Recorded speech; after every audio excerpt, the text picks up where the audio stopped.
Hello viewers and good evening. Welcome to Science TV 4 p.m. news with me Ruth Wairimu.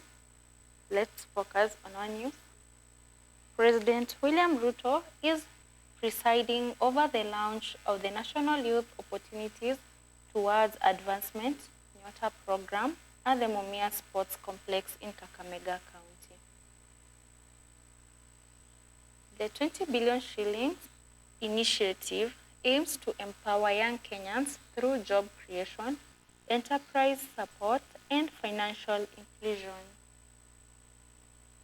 The 5-year project, partly funded by the World Bank, targets youth aged between 18 and 29 years and up to 35 years for persons with disabilities. Beneficiaries will receive entrepreneurship training, mentorship, and startup grants of up to 50,000 shillings. The president said the Nyota program aligns with his administration's bottom-up economic transformation agenda by providing youth with practical skills and capital to start and grow businesses. Thousands of young people from Western region are expected to benefit in the first phase of the rollout. Moving on, President William Ruto has urged Ukrainian President Volodymyr to facilitate the release of Kenyans reportedly held in Ukrainian custody after being illegally recruited to fight in the ongoing conflict. In a phone call held on Thursday, Ruto expressed concern over reports that some Kenyans had been duped into joining the war and called for their immediate release. He added that both nations had agreed to collaborate in raising awareness about the dangers of such recruitment ventures targeting young people.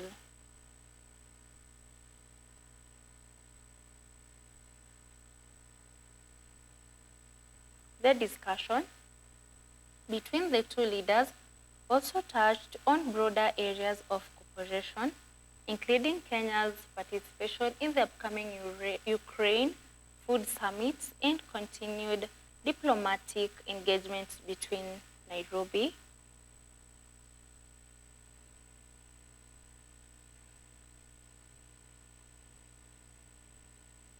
Moving on, the Orange Democratic Movement, ODM, has condemned a wave of violent attacks targeting its Kasipul constituency by-election candidate, Boyd Were, in Homa Bay County.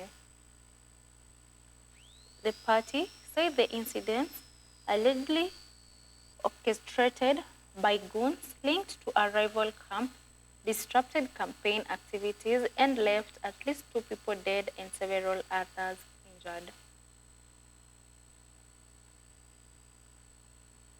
ODM National Chairperson Gladys Wanga said the party would not be cowed by acts of intimidation meant to derail a free and fair electoral process.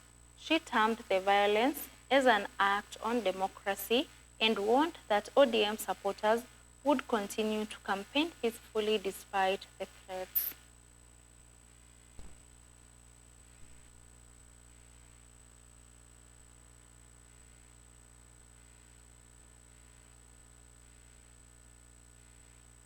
The party has urged police to take swift action against perpetrators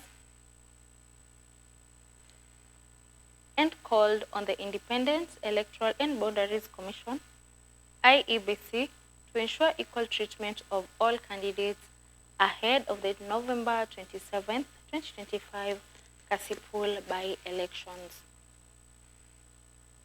On to our other news. The Law Society of Kenya, LSK, has declared all its council positions vacant in preparation for the upcoming elections slated for February 2026. The move officially opens the race for the presidency, paving the way for a successor to current LSK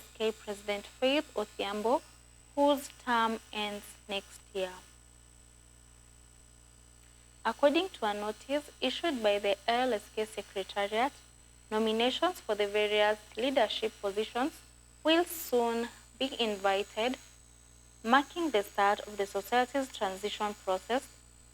The elections will determine the next team to steer the lawyers' body for the 2026-2028 term. Among those expected to vie for the top seat is current Vice President Mwaura Kabata, who has expressed interest in succeeding Odhiambo. The elections are anticipated to attract a highly competitive field with key issues such as governance, judicial independence, and welfare of advocates likely to dominate the campaign agenda.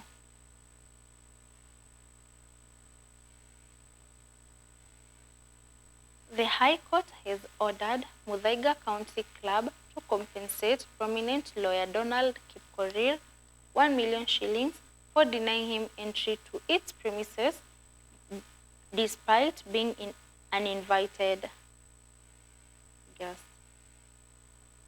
The court ruled that the prestigious members-only facility violated Kipkorir's constitutional right to fair administrative action.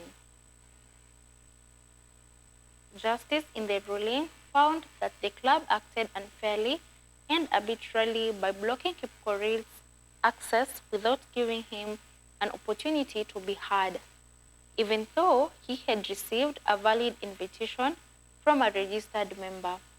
The judge said such conduct amounted to administrative injustice.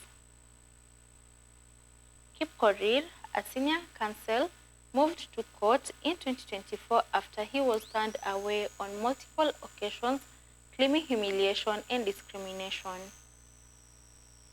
The latest decision marks a victory for the lawyer, with the court affirming that even private entities must exercise their internal rules in a manner consistent with the Constitution.